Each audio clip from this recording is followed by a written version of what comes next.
সীমান্ত রণক্ষেত্র পাচার রুখতে এলো পাথারি গুলি। রণক্ষেত্র মল্লিকপুর, জখম বিএসএফ সহ বাংলাদেশি। পাচার নিয়ে ভারত বাংলাদেশ সীমান্তে ব্যাপক উত্তেজনা। বিএসএফ এবং পাচারকারীদের মধ্যে সংঘর্ষের ঘটনাকে ঘিরে রণক্ষেত্রের পরিবেশ। দক্ষিণ দিনাজপুরের মল্লিকপুর সীমান্তে এলো পাথারি গুলি বিএসএফ এর। ঘটনায় গুলিবিদ্ধ এক বাংলাদেশি পাচারকারী। পাচারকারীদের ধারালো অস্ত্রের আঘাতে গুরুতর জখম হয়েছেন কর্তব্যরত বিএসএফ জওয়ান।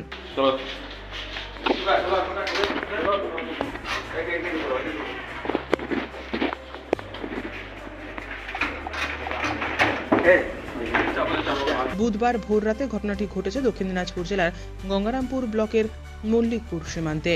ঘটনার পর আহতদের উদ্ধার করে নিয়ে আসা হয়েছে গঙ্গারামপুর সুপার স্পেশালিটি হাসপাতালে। বর্তমানে সেখানেই চলছে তাদের চিকিৎসা। বাংলাদেশি পাচারকারীর নাম মোহাম্মদ আলাউদ্দিন, বয়স 32, বাড়ি বাংলাদেশে।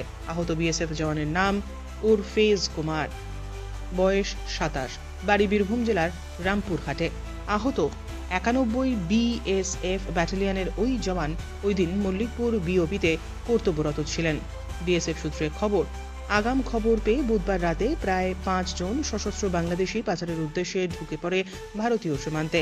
সেই সময় কর্তব্যরত জওয়ান দুষ্কৃতীদের বাধা দিতে গেলে তারা অতর্কিতে হামলা চালায় ওই বিএসএফ জওয়ানের ওপরে। শুধু তাই নয়, বিএসএফ জওয়ানের রাইফেল ছিনিয়ে নেওয়ার চেষ্টা করে। আত্মরক্ষার্থে পাচারকারীদের উদ্দেশ্যে এলো পাথারি গুলি চালায় ওই জওয়ান।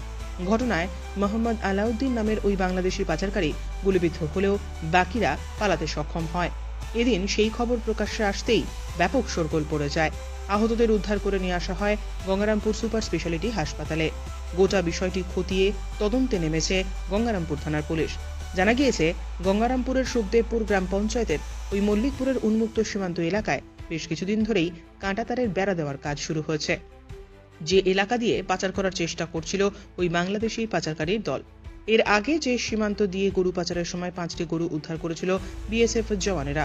যদিও এ নিয়ে সংবাদ মাধ্যমের সামনে কোনো মন্তব্য করতে চাননি বিএসএফ এর আধিকারিকেরা। ব্যুরো রিপোর্ট, আপনার নিউজ।